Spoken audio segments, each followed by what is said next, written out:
ఉమ్మడి వరంగల్ జిల్లాలో కూడా మొదటి విడత కావచ్చు, రెండో విడత గెలిచినటువంటి అభ్యర్థులపైన ఏదైతే సర్పంచ్లకు సంబంధించినటువంటి వారిపైన కూడా దాడులు తెగబడుతున్నారు. అలాగే మూడో విడతకు సంబంధించినటువంటి బరిలో ఉన్నటువంటి బీఆర్ఎస్ బలపరిచినటువంటి అభ్యర్థులపైన కూడా దాడులు కొనసాగుతున్నటువంటి సిచ్యువేషన్ కనబడుతుంది. ప్రధానంగా ఇప్పుడు ఈ రోజు రేపు కీలకం కానుంది. మొత్తానికి మూడో విడత ఎన్నికలు రేపు జరగనున్న నేపథ్యంలో దీనికి సంబంధించి వరంగల్ సంబంధించి డీటెయిల్స్ మా రవికాంత్ అందిస్తారు. రవికాంత్ చెప్పండి, మొత్తానికి చూసుకున్నట్టయితే ఈ రోజు రేపు కీలకం కానుంది. ప్రలోభాలకు గురి చేసడం కావచ్చు, అలాగే బెదిరింపులకు కావచ్చు, వీటిని అడ్డుకోవాల్సినటువంటి ఆవశ్యకత లేదా?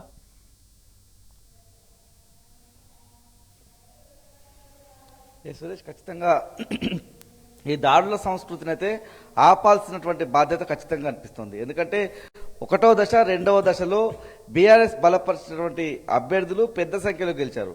మొదటి దశ ఎన్నికలకు ముందు కాంగ్రెస్ పార్టీ బలపరిచిన అభ్యర్థుల తరఫున పర్యటించినటువంటి, ప్రచారం చేసినటువంటి కాంగ్రెస్ లీడర్లు, ఎమ్మెల్యేలు కావచ్చు, మంత్రులు కావచ్చు, క్షేత్రస్థాయిలో గ్రామాల్లోకి వెళ్ళినప్పుడు వ్యతిరేకత స్పష్టంగా కనిపించింది. నిలదీసినటువంటి సందర్భాలు చూసాము. కాంగ్రెస్ ప్రభుత్వం ఇచ్చినటువంటి హామీలకు సంబంధించి ప్రజలు కడిగి పారేసినటువంటి సందర్భం మనం ఎక్కడికి వెళ్ళినా కూడా కనిపించింది. స్టేషన్ గన్పూర్ నియోజకవర్గంలో పర్యటించిన కడియం శ్రీహరిని జనాలు అన్ని పథకాలకు సంబంధించి నిలదీసినటువంటి సందర్భం కనిపించింది. ఏదైతే ములుగు జిల్లాకు సంబంధించి మంత్రి సీతక్క తన సొంత నియోజకవర్గంలో గ్రామ పంచాయతీ ఎన్నికల సందర్భంగా ఆమె పర్యటించినటువంటి గ్రామాల్లో కూడా ఎదురు తిరిగినటువంటి ప్రజలు ఆమెను ప్రశ్నించినటువంటి పరిస్థితి. ఇందిరమ్మ ఇండ్ల కోసం ఆమెను ప్రశ్నించినటువంటి సందర్భంలో దాటవేసినటువంటి ధోరణి కూడా కనిపించింది. మరోవైపు ఇటు పాలకుర్తి నియోజకవర్గంలో కూడా ఎమ్మెల్యే యశస్విని రెడ్డిని, అదేవిధంగా టీపీసీసీ ఉపాధ్యక్షురాలు ఝాన్సీ రెడ్డిని కూడా ప్రజలు నిలదీసినటువంటి సందర్భాలు కనిపించాయి. ఇటు వర్ధనపేట నియోజకవర్గంలోనూ, పర్వతగిరి కావచ్చు, ఇతర మండలాల్లో పర్యటిస్తున్నటువంటి ఎమ్మెల్యే కేఆర్ నాగరాజుకు నిరసన సెగలు తగిలినటువంటి పరిస్థితి. ఎక్కడికక్కడ కాంగ్రెస్ సంబంధించినటువంటి ఎమ్మెల్యేలు కావచ్చు, మంత్రులు కావచ్చు, గ్రామాల్లోకి వెళ్ళినటువంటి ప్రజల్లో స్పష్టంగా ప్రజా వ్యతిరేకత మనకు కనిపించింది. పూర్తి స్థాయిలో ఒకటో దశలో ఉమ్మడి వరంగల్ జిల్లాలోని 502 గ్రామ పంచాయతీలకు ఎన్నికలు జరిగినటువంటి సందర్భంలో సీట్లు బీఆర్ఎస్ బలపరిచినటువంటి అభ్యర్థులు కైవసం చేసుకున్నటువంటి సందర్భం. ఆ తర్వాత రెండవ దశకు వచ్చేటప్పటికీ రెండవ దశలో దీన్ని ఎలాగైనా కట్టడి చేయాలి, బీఆర్ఎస్ బలపరిచిన అభ్యర్థుల గెలుపును ఆపాలన్నటువంటి దృక్పథంతో మరింత ప్రలోభాలకు ప్రజలను గురి చేసే ప్రయత్నం చేశారు. డబ్బు, మద్యం గ్రామాల్లో పారించినటువంటి సందర్భం మనకు స్పష్టంగా కనిపించింది. అయినప్పటికీ ప్రజా తీర్పు స్పష్టంగా బీఆర్ఎస్ వైపే ఉందనేది రెండవ విడత ఏదైతే ఫలితాలు వచ్చిన తర్వాత మనకు కనిపించింది. దాదాపు 200 గ్రామ పంచాయతీల్లో రెండవ విడతలో బీఆర్ఎస్ కైవసం చేసుకున్నటువంటి సందర్భం. మూడవ దశలో కూడా ఇదే రిపీట్ అవుతుందని అంచనాలు వేస్తున్నటువంటి సందర్భంలో దాడుల సంస్కృతిని కాంగ్రెస్ సంబంధించినటువంటి నాయకులు ప్రోత్సహిస్తున్నారు. ఎందుకంటే మొదటి దశలో 502 గ్రామ పంచాయతీల్లో పోటీ చేస్తే 150 వరకు సీట్లు గెలుపొందినటువంటి సందర్భంలో రెండో విడతలో ఏదైతే ఆ గెలుపు ప్రభంజనాన్ని, బీఆర్ఎస్ విజయాన్ని ఆపలేకపోయినటువంటి సందర్భాన్ని చూసాము. రెండో విడతలో 506 గ్రామ పంచాయతీల్లో ఎన్నికలు జరిగితే దాదాపు 200 గ్రామ పంచాయతీల్లో బీఆర్ఎస్ గెలిచినటువంటి పరిస్థితి.